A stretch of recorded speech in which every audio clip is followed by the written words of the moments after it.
Baik, Assalamualaikum warahmatullahi wabarakatuh. Waalaikumsalam warahmatullahi wabarakatuh. Selamat pagi, salam sejahtera untuk kita semua.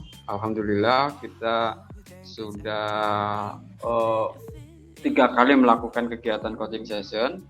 Yang ketiga kalinya kalau salah. Nah, jadi materi di dalam pertemuan coaching session kita pada 2 hari ini itu adalah tentang manajemen data dan pelaporan. Selama 2 hari ini nanti akan diisi oleh Ibu Winnie dari Direktur LPA Tulung Agung dan Bapak Muhammadun, akademisi STAN Mataram. Untuk besok ada Pak Ali Saifullah dan Pak Bayu dari PK Bapas. Jadi untuk yang pertama ini akan disampaikan oleh Ibu Winnie Isnaini, yaitu tentang manajemen data dan pelaporan anak berhadapan dengan hukum. Jadi banyak kasus yang masuk ataupun yang terpublikasi di media itu lumayan banyak. Jadi untuk di NTB saja kasus anak saja itu naik hampir 55% dari tahun sebelumnya. Itu yang belum lagi nanti kasus-kasus yang lainnya yang tidak terpublikasi itu. Nah, rekan-rekan di PK Bapas, Peksos itu yang melakukan pendampingan itu menemukan banyak sekali data. Nah, artinya bahwa data ini itu kan kalau dia berbunyi itu kan ada tindak lanjutnya, bagaimana kemudian itu mempengaruhi stakeholder ataupun lembaga-lembaga supaya semua itu mengambil peran. Ini jangan sampai kemudian menjadi sebuah data baku atau hanya menjadi simpanan di arsip-arsip, sehingga nantinya data ini bisa menggerakkan semua pihak, baik melalui kebijakan, baik melalui advokasi. Nah, di dalam coaching session ini, disinilah kita akan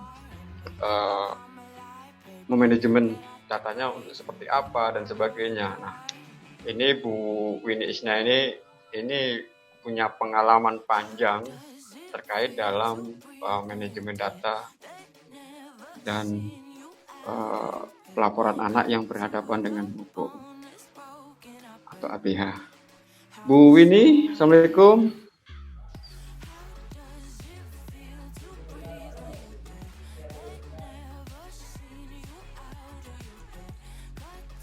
Diaktifkan. Ya, oke. Sorry. Nggak apa-apa. Jadi memang kita direncanakan ada sekitar 35 orang dari Peksos dan PKB Bapas NTB yang mengikuti coaching session ini. Baik Bu, karena waktu molor kita sudah perlu panjang lebar ini, untuk kami serahkan waktunya Ibu untuk membagi pengalaman kemudian dan sebagainya gitu. Silakan Bu. Ya. Dan tempat kami. Terima kasih. Assalamualaikum warahmatullahi wabarakatuh. Waalaikumsalam warahmatullahi wabarakatuh.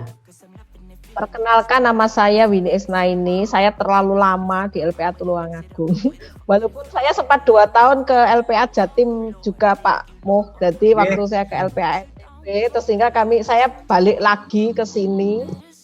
Sebetulnya memegang LPA itu bukan satu prestasi ya, karena tanggung jawab, kita harus cari dana sendiri untuk menggerakkan masyarakat. Jadi banyak yang nggak mau, artinya istilahnya karena ada tanggung jawab ya. Kalau pejabat di struktural pemerintah kan jabatan siap, fasilitas siap. Kalau kita justru punya tanggung jawab menghidupkan lembaga sehingga bisa berperan maksimal. Nah, pagi ini saya kalau punya pengalaman banyak enggak deh, Mas Eko keliru kayaknya ya. Enggak juga. Tapi istilahnya data ini benar kita kelola sehingga memang benar tadi Mas Eko bilang, termanfaatkan juga untuk strategi kami dalam melakukan advokasi, termasuk di kebijakan publik ya. Cuma tadi saya justru malah tidak saya tuliskan di situ, tapi nanti oke lah pasca paparan akan saya tambahkan satu slide dari yang saya ceritakan untuk dituangkan di tulisan. Saya mohon izin share, boleh saya belum. Oh iya, seizin share screen ya. Tadi sudah dikatakan bahwa bagaimana sih sebetulnya data, sudah nampakkah Pak Mas Eko?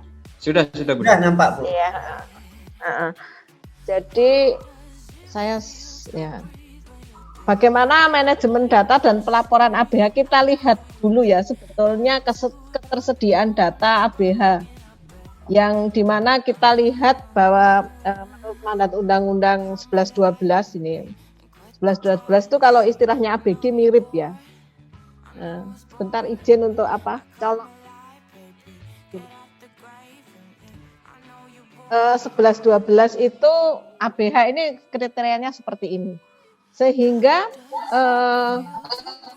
pernah ada aplikasi yang disediakan oleh KPAI tentang data perlindungan anak, di mana di dalamnya ada data perlindungan anak termasuk ABH. Cuma aplikasi itu ternyata hanya bisa kami akses 2015 dan kayaknya tidak terpelihara. Atau saya yang tidak bisa membuka.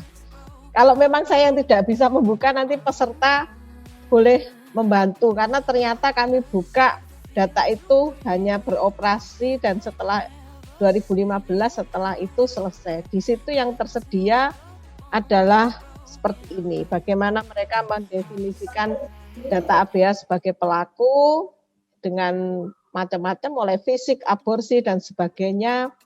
Kemudian data ABH sebagai korban sampai korban bunuh diri, data ABH sebagai saksi.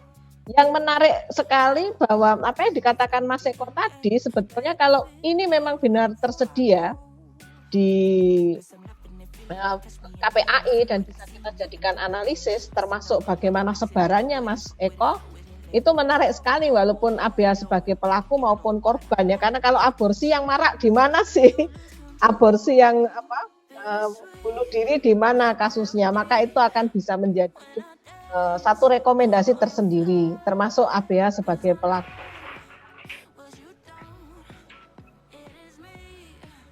Nah, dan sebagainya. Itu sebetulnya jika ini dikelola dan bisa diakses, maka ini hal yang menarik termasuk lokasinya. Sementara di Jenpas ini bagus sekali datanya. Jadi setiap saat, bahkan setiap akhir bulan, kanwil mana yang belum melapor itu nampak sekali dan itu dapat diakses. Ini bentuknya seperti ini. Mohon klarifikasi nanti dari PK Bapas. Dan ini kebetulan yang Oktober belum masuk ya, masih 0. Tapi itu banyak sekali ya, bisa anak, status anak, kemudian apa intervensi yang dilakukan ini di PK Bapas.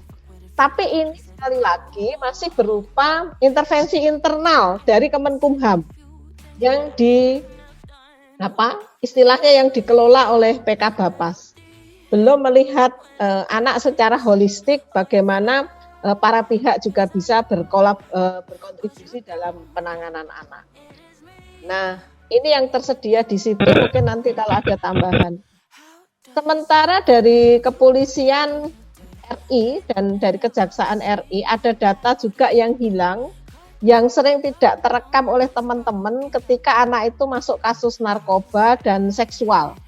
Karena di prosedurnya biasanya yang narkoba ini baru-baru saja dan seksual ini baru-baru saja. Kalau di Jawa Timur ya, ini pengalaman Pak Mo di Jawa Timur, pengalaman Bu ini Jawa Timur Pak Mo, itu baru mempertimbangkan usia anak dengan undang-undang SPA. Awalnya tidak, jadi kita walaupun sudah jadi 5 tahun terakhir ini baru dipertimbangkan, tetapi secara prosedur tidak otomatis juga. Ya, itu yang menjadi persoalan. Nah, sementara di Dinas Sosial itu sudah tersedia aplikasi Primero yang untuk pengelolaan kasus yang dari intervensi sosialnya. Sebetulnya ini untuk semua kasus, tetapi kemudian ABH menjadi salah satu kasus di dalamnya yang dari daftar checklist pilihannya nanti juga akan bisa memunculkan data APH. Sayang sekali Primero ini baru diimplementasikan di wilayah yang ada replikasi PKSAI atau permodelan PKSAI, dan itu tidak menjadi tugas yang melekat pada pekerja sosial, meskipun ini juga diluncurkan oleh Kementerian Sosial. Ini sebelah kanan itu ada kotak Kementerian Sosial. Nah, dan Primero ini adalah aplikasi yang luar biasa karena ini on progress. Kalau tadi yang di Kemenkumham juga luar biasa, tapi kita hanya bisa lihat jumlah, dia sedang dilayani apa dan sebagainya.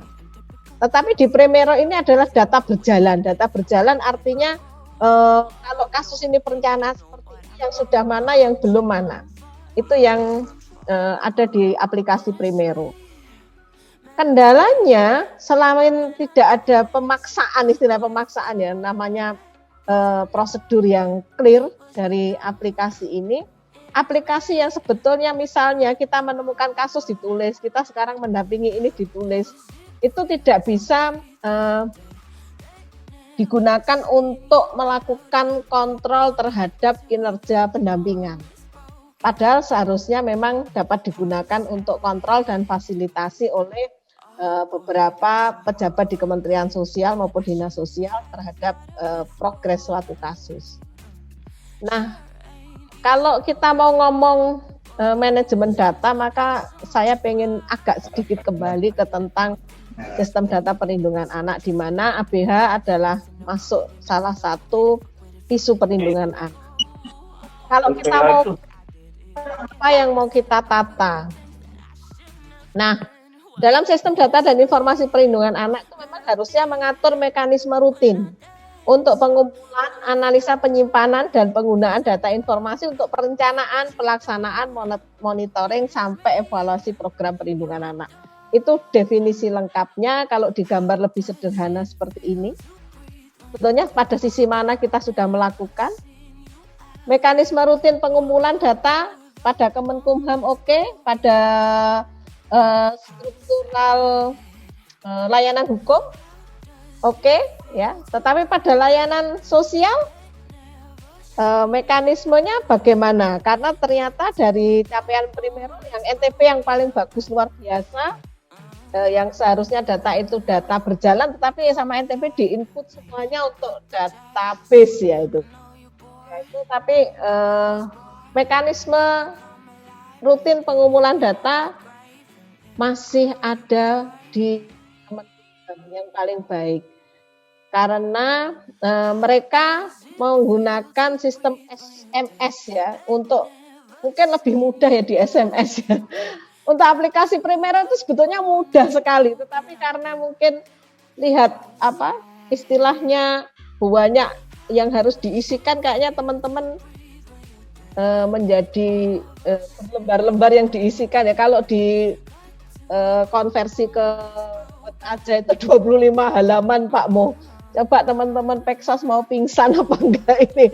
Tetapi itu bagus sebetulnya, lengkap. Kalau mau melihat lengkap, nanti saya paparkan yang dari itu. Nah, kemudian data itu dianalisis enggak, atau hanya jadi seonggok data yang kemudian menjadi cantik pada penampilan kita. Dianalisis enggak menjadi informasi. Karena kalau lihat istilahnya kronologis yang dibuat oleh teman-teman PK Bapa, saya juga pernah membuka-buka. Bagus sekali sebetulnya analisisnya, hanya suatu saat memang harus ada analisis kualitatif yang dilakukan di PK Babas untuk bisa membangun informasi tentang pemicu anak yang berhadapan dengan hukum.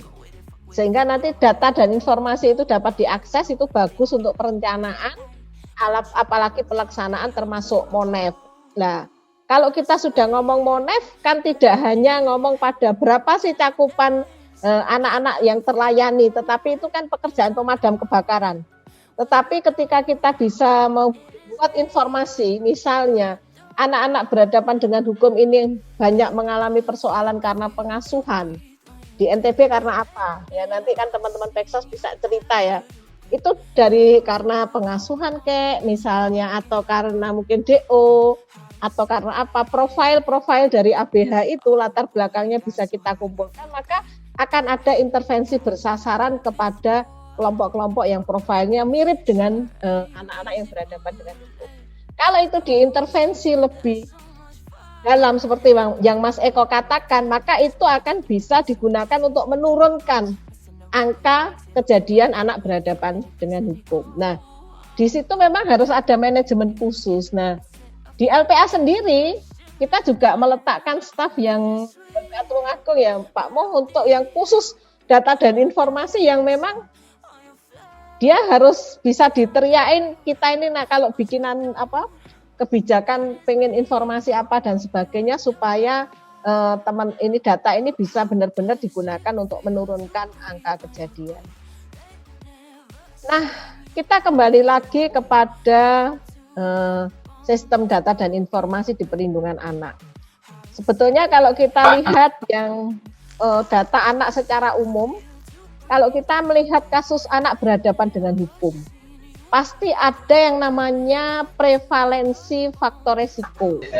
Ada yang namanya prevalensi kasus, ada yang namanya cakupan kasus. Cakupan kasus itu adalah data yang sudah masuk ke Kemenkumham. Yang tadi ada di aplikasi SDP. Bentar, saya naikkan ke atas. Kalau ini yang ada di sini berarti sudah cakupan kasus. Itu adalah data yang paling kecil. Sementara yang harus kita pahami ada data prevalensi kasus. Ini yang menurut Mas Eko harus diintervensi oleh dinas lainnya, menjadi rekomendasi kepada dinas lainnya, perangkat daerah lainnya untuk dideteksi dini. Karena ini yang dikatakan adalah besaran di bawah gunung es yang muncul. Sementara prevalensi faktor risiko adalah kerentanan yang luar biasa yang memang harus intervensi juga oleh lembaga-lembaga lebih dalam luasan lagi. Ini yang harus dikelola dalam data. Jadi begitu kita mengelola data yang menjadi ABH pelaku atau korban ataupun saksi dan sebagainya, itu yang perlu tidak hanya dilakukan berdasarkan tren jumlah besaran dan sebagainya, tetapi ada analisis kualitatifnya. Jadi ini kalau populasi kan gambaran umum ya, penduduk NTB berapa, anaknya berapa persen, itu biasa. Nah, prevalensi kasus tadi saya sudah mengatakan rentan dari sebelum menjadi ABH. Misal di NTB kerentanannya apa, tidak harus seperti yang saya tulis ya, karena ini misal ini yang ada di Jawa Timur. Kalau NTB punya sesuatu yang beda, kalau di Tulungagung mungkin ada yang mirip dengan NTB, anak yang ditinggal TKI sama orang tuanya itu bisa. Kami pernah melakukan intervensi khusus, contohnya berdasarkan data prevalensi kasus, yaitu kami melakukan pendekatan melalui guru BK. Karena ada anak-anak yang masih bersekolah, ada yang tidak, yang DO okelah pendidikan khusus dan intervensi para psikolog. Sementara yang di sekolah itu guru BK kita latih khusus tentang penanganan anak-anak yang sudah melakukan delinkuensi atau penyimpangan perilaku, dan di sana tugas fungsi guru BK yang selama ini tidak dilakukan adalah konseling kelompok.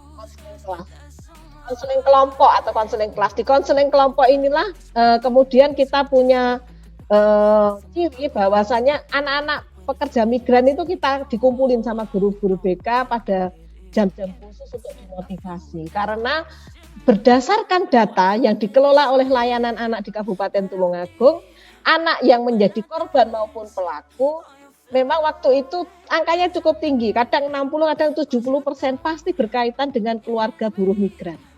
Nah, untuk itulah maka pada data prevalensi kasus ini juga bisa diberikan kepada dinas pendidikan misalnya atau dinas yang lainnya untuk menjadi data yang diintervensi secara khusus. Akhirnya setiap tahun APBD mengeluarkan anggaran untuk melakukan penguatan kapasitas dan evaluasi pada guru-guru BK di tingkat SMP. Karena memang waktu itu kasusnya yang terbanyak SMP, kemudian SMA mandatnya di provinsi. Sehingga kita juga memperhatikan mandat itu, Mas Eko. Jadi kemudian identifikasi faktor resiko tuh memang harus dilakukan benar-benar, dan kemudian digunakan untuk strategi pencegahan juga. Pencegahannya pencegahan yang bersasaran ya, tidak pencegahan sosialisasi dan sebagainya, sudah menyasar pada kelompok-kelompok yang rentan. Nah, sementara data prevalensi faktor risiko itu sebetulnya itu juga menunjukkan adanya ABH yang tidak ketahuan. Itu bisa dari prevalen. Memang ini harus ada rumusnya. Kalau di medis bisa ya prevalensi jantung di Indonesia. Mereka sudah punya banyak rumus, punya banyak ketahuannya penyakit jantung itu setelah berapa, pada usia begini, pada waktu tertentu.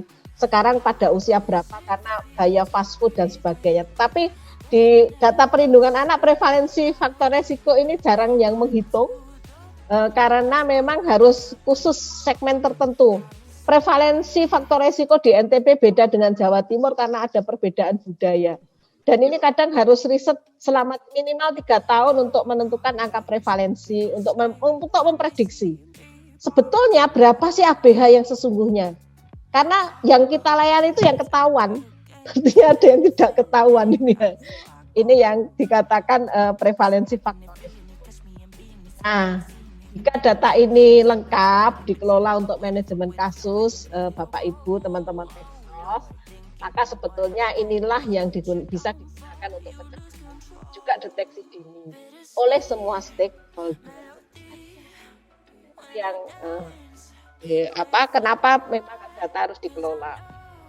Nah, data manajemen kasus ini yang paling dalam ya, yang datang kepada kita. Manajemen kasus adalah data yang datang kepada kita, yang menggambarkan proporsi yang dilayani, kurang I ya, dari total anak-anak yang seharusnya membutuhkan layanan. Kenapa saya katakan seharusnya? Karena anak yang membutuhkan layanan bisa lebih banyak lagi. Ini ada yang ketahuan, yang udah ketangkep. Ya. Mungkin dia curanmor sudah 10 kali, bisa jadi ada yang 3 kali nggak ketangkep. Di mana bisa memberikan informasi detail mengenai dalam sistem yang formal ya, karena masuk di layanan.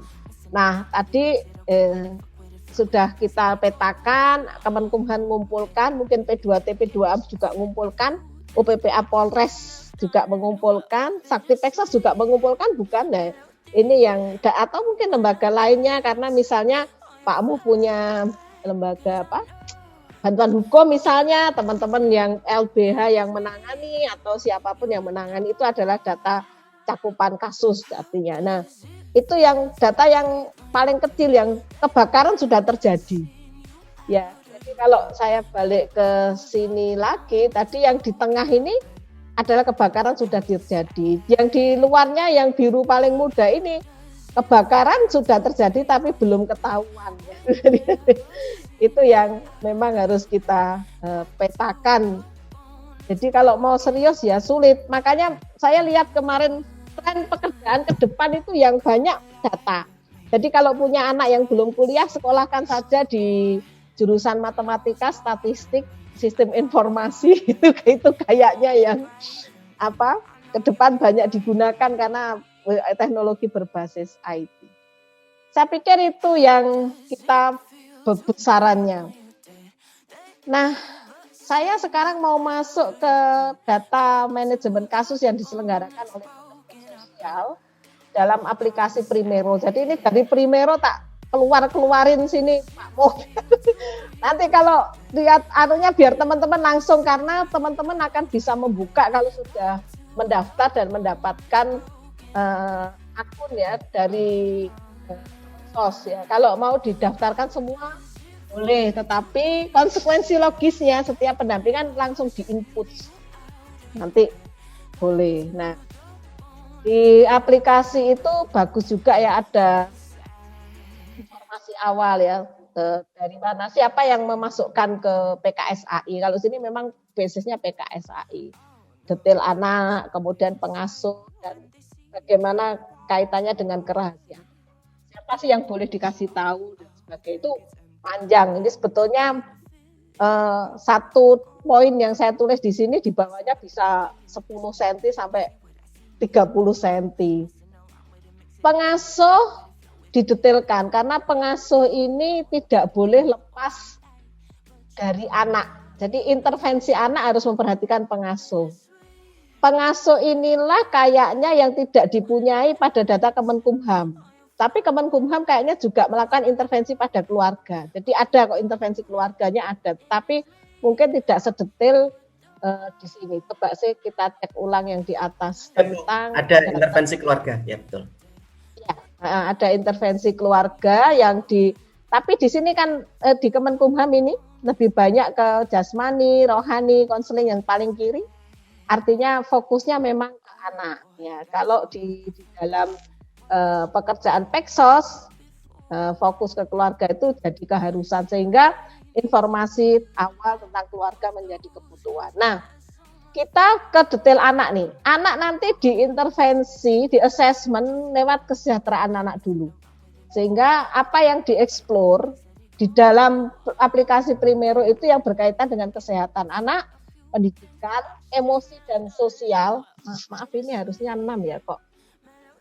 Maaf nanti saya betulkan dulu ini kok jadi 5. Jadi lingkungan dan tempat tinggal itu yang domain 4, domain 5 perlindungan dan keamanan, ya. Kemudian yang domain 6 meliputi makanan dan nutrisi. Ini dieksplor satu persatu karena salah satu bentuk rehabilitasi itu juga berkaitan dengan persoalan pendidikan, emosi dan sosial, sehingga paradigma baru kita dalam layanan ini adalah kalau misalnya anak itu tidak sekedar disekolahkan sama dikasih makanan seimbang, tetapi bagaimana kalau dia punya problem emosi, gampang marah atau kemudian introvert, nggak berani bicara, itu juga diintervensi. Itu kenapa ada domain-domain seperti itu. Karena itu juga bisa menghalangi dia untuk tumbuh kembang atau juga bisa memicu dia menjadi ABH. Kalau ini dalam kasus ABH ya, atau juga bisa memicu dia untuk gampang diperlakukan semena-mena.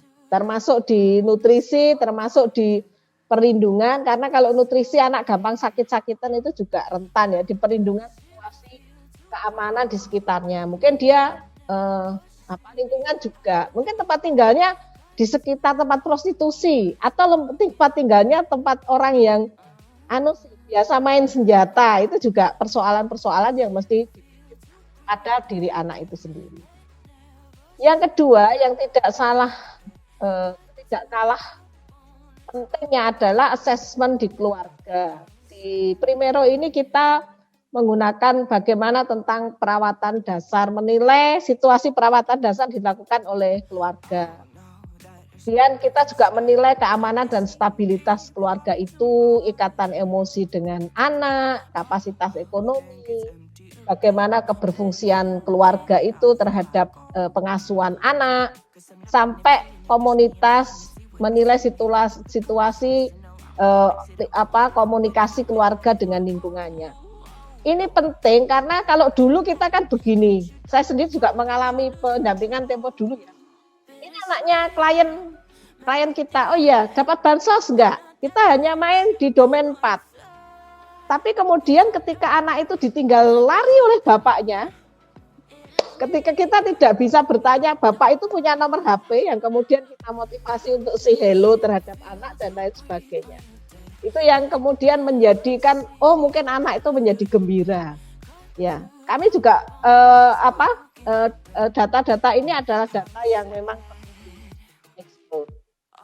di samping itu juga ada asesmen kebutuhan dan risiko. Jadi pandangan anak boleh dimasukkan, pandangan ahli, pandangan pengasuhnya ya, karena kadang-kadang kalau pandangan ahli itu biasanya sama dengan pandangan kita ya sebagai pendamping.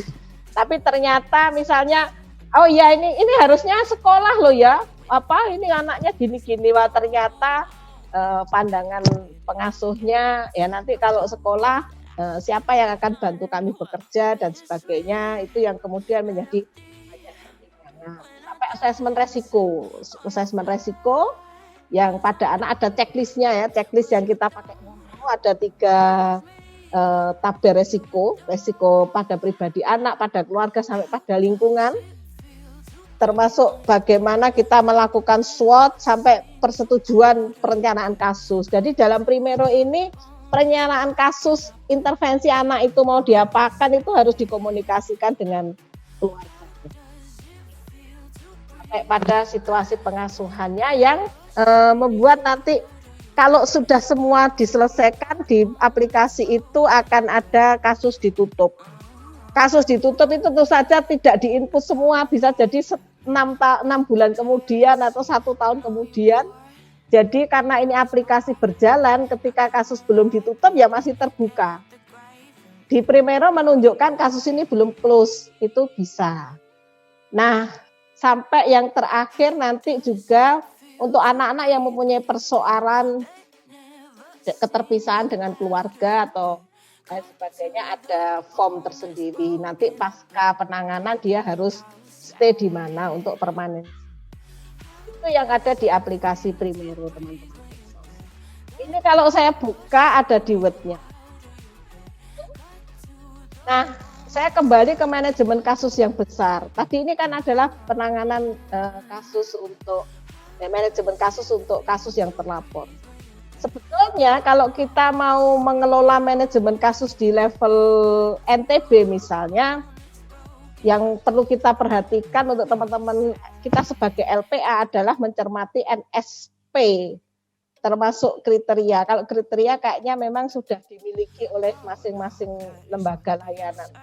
NSP-nya itu kalau ada kesenjangan maka tugas kita sebagai LPA memang mendorong atau mengadvokasi kesenjangan yang ada di pemerintah berkaitan dengan NSP ini. Ya, tentu saja regulasi kalau dilihat dari mandatnya sudah ada, Mas Eko, cuma dari struktur ini Mas Eko yang jadi pekerjaan besar. Jumlah petugasnya, kompetensinya, sarananya, perangkat lunak dan lain sebagainya. Juga prosedur mekanisme. Ini ada di tingkat kementerian untuk Primero mekanismenya juga lemah ya, tidak seperti di Kemenkumham. Kalau Kemenkumham mekanismenya clear, ada bulanan. Kalau nanti kita lihat di aplikasinya data di Kemenkumham itu kanwil mana yang belum lapor kelihatan loh, belum masuk data. Nah ini yang harusnya di prosedur itu diterapkan. Nah, memang kalau data itu memang harusnya mandatnya di negara ya. Kalau misalnya di LM, lembaga masyarakat ya, siapa yang mau dipaksa-paksa mau tidak ada di struktur dia kompetensinya itu mungkin juga tidak selalu sama ya, tetapi memang itu harus ada di lembaga layanan yang milik pemerintah. Saya pikir itu dah. Tadi untuk data evaluasi sudah saya ceritakan ya. Pada manajemen kasus berguna untuk mendeteksi faktor resiko. Di faktor resiko digunakan untuk pencegahan dan gerakan pengurangan resiko dan sebagainya. Saya pikir ini penting sekali untuk membagi ranah. Dalam manajemen ini juga siapa sih yang akan melakukan menyambung-nyambung antara kerja-kerja di database kasus dan database. Mungkin kalau di layanan ya dia fokusnya ke menyediakan data layanan dengan baik. Tapi mungkin nanti teman-teman LPA suatu saat riset untuk menyimpulkan informasi kualitatif yang berada di Lapsosnya Peksas dan di Litmasnya PK Bapas. Kalau boleh itu bagus. Jadi lembar litmasnya yang berlembar-lembar itu boleh dijadikan bahan riset oleh teman-teman LPA. Kalau saya pernah pinjam juga soalnya di Kabupaten Tulungagung, kita akhirnya punya definisi resiko yang berbeda dengan teori-teori yang dikembangkan oleh perguruan tinggi yang sudah maju karena memang kita berbasis lokal. Saya pikir itu Mas Eko yang perlu saya sampaikan dan kalau teman-teman sudah punya aplikasi Primero, saya pikir ini yang ada di dalamnya dan di dalamnya ada pertanyaan-pertanyaan detail tentang situasinya. Terima kasih, mohon maaf bila banyak yang kurang berkenan. Assalamualaikum warahmatullahi wabarakatuh.